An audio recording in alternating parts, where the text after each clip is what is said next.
Hey, I thought I'd do a quick port review for Fight and Rage. Obviously, I've played this game a lot. I've beaten this game like I don't know how many times, a couple dozen. But I was given the key by the developer a couple days ago, and I've been playing this a lot on my kitty sitting shift. And this is definitely one game where I can give a pretty good port review because I played it so much on the PC.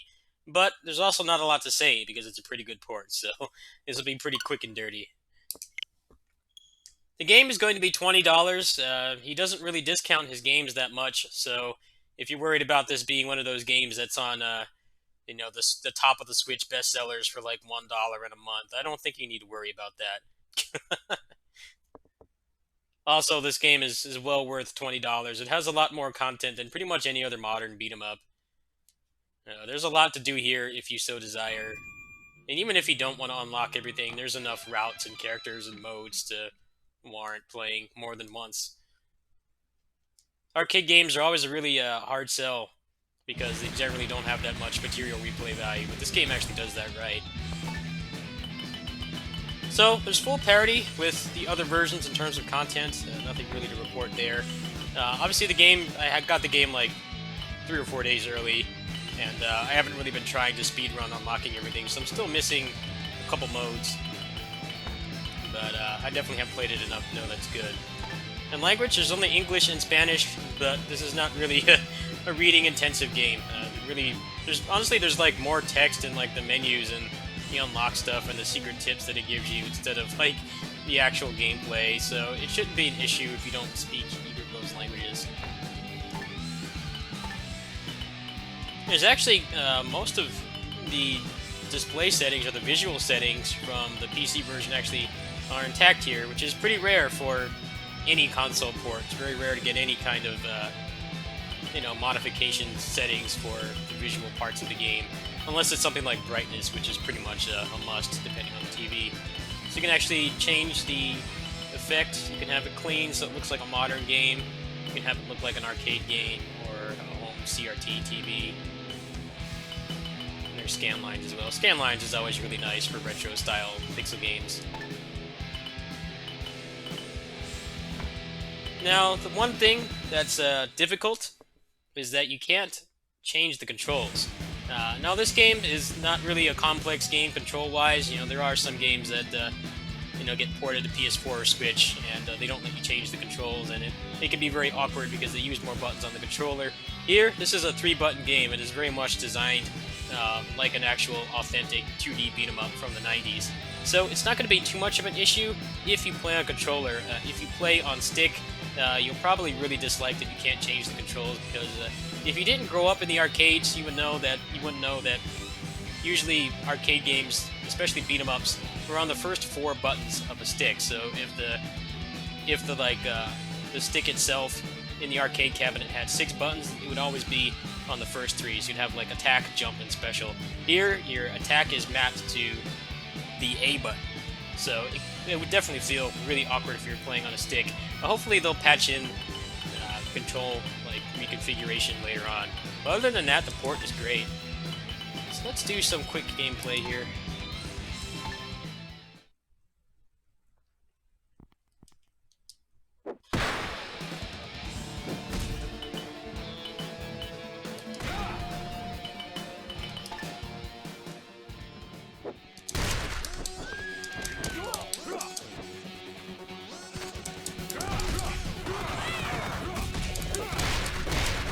I'm so used to playing on turbo, but I wanted to play on normal so that people could actually see how it works.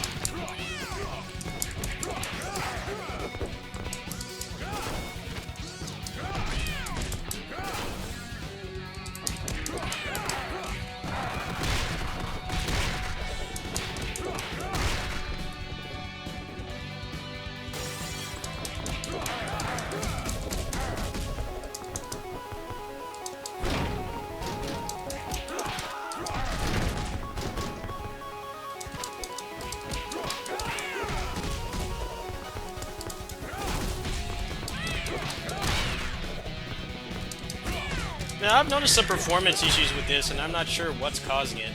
It seems very odd. Seems like it happens during certain transitions.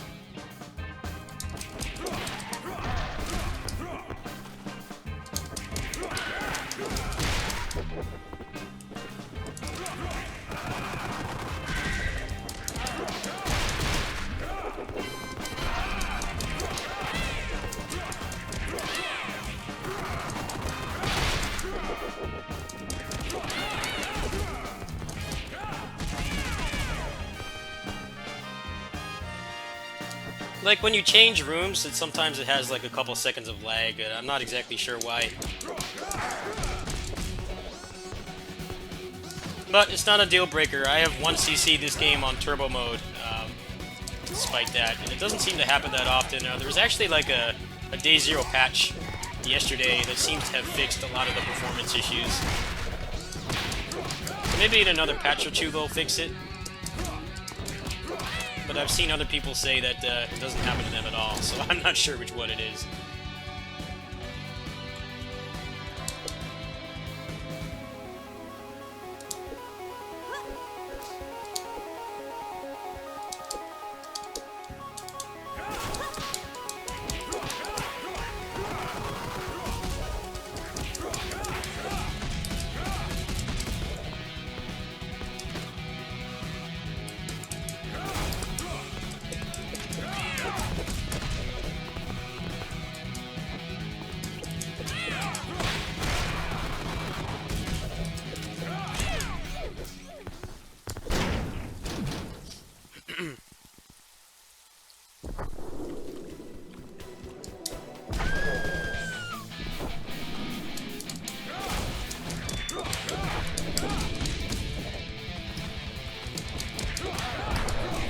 Now, if you are going to play this in portable mode, I definitely recommend trying to get a Hori D-pad left Joy-Con, because otherwise it's probably going to be pretty difficult to play this.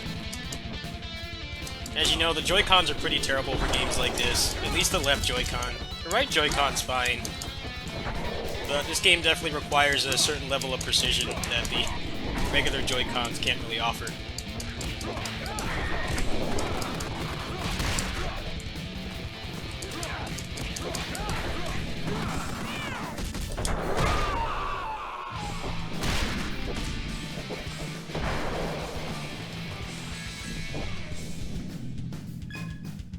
I wonder how this would play on the Switch Lite, since it actually has a real D-pad instead of the separated buttons. But I couldn't tell you there.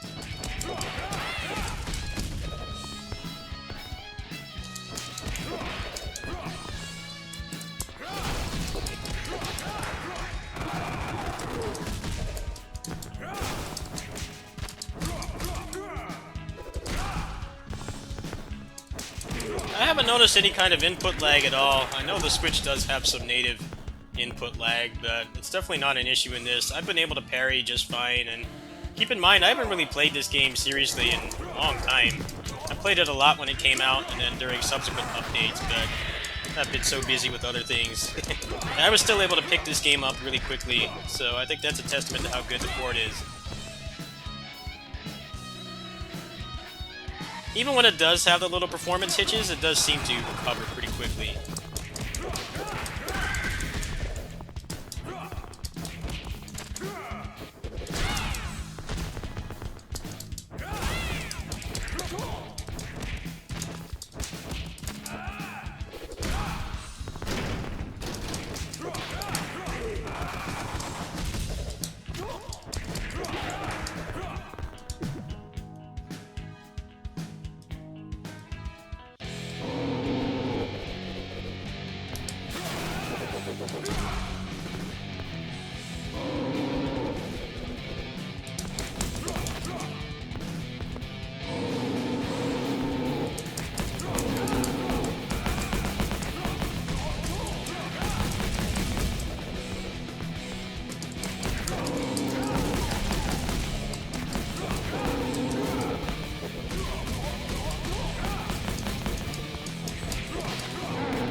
So if you're curious about how this game works, if you did not play it on PC, I actually have a ton of guides for this game. I covered like literally every facet of this game, from the secret moves to the mechanics and all the patches. So if you want to see any of those things, including the new modes, you can definitely get that information there.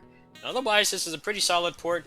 It also does have the suspend feature, which was added pretty recently into the PC version,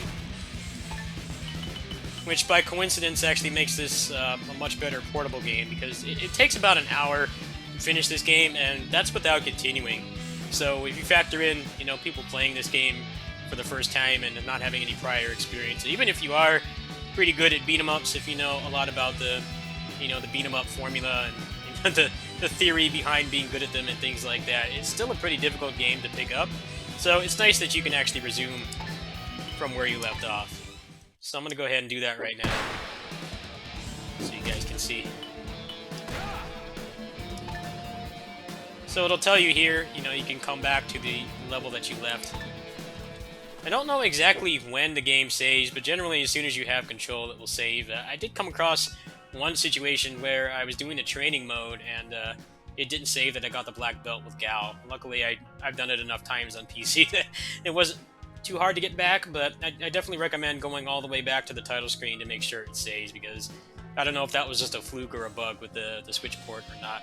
Overall, it is a very good port. I'd say the only thing they really need to fix is, sometimes the performance does hitch a little bit, but it seems to recover pretty quickly. And the fact that you can't remap the controls is going to make things difficult for people playing on alternate controllers like sticks. I definitely wanted to play this on stick, but I know it would be pretty awkward for me, because I actually played with it the opposite way. I played with it like the X button was jump, square was attack, and then triangle was special. But even if I wanted to put all the buttons on the top or the bottom, that's actually not possible. I'm not really sure why that element is missing, especially since this is supposed to be a more, co-op friendly version of the game, because you can just jump in with the Joy-Con, I assume. I'm not able to test that feature myself because I don't have a normal left Joy-Con or anybody to play the game with, but I assume that part works well. It's just that you won't be able to change the controls. So if that doesn't bother you, then everything will work fine. Overall, it's a very good port. I think it's only like 440 megs, so it's not going to pull a number on your SD card or anything like that. I definitely recommend the game for 20 bucks. Like I said, he really only started steeply discounting this game, I'd say within the past like 8 months to a year. Otherwise, it's pretty much always only been 50% off, so you don't have to worry about investing in this at the start and then finding out that it's, $2 next month. I know that's a very real and legitimate fear with buying indie games like this now, especially on Switch, where a lot of people try to game the system and get more sales by making it cost nothing. But he actually values the price of his work, and this game is definitely worth $12. So, not $12, but $20. So if you want to jump in now, I definitely recommend it. It is easily one of the best original beat 'em ups on the Switch. Thanks for watching. Peace.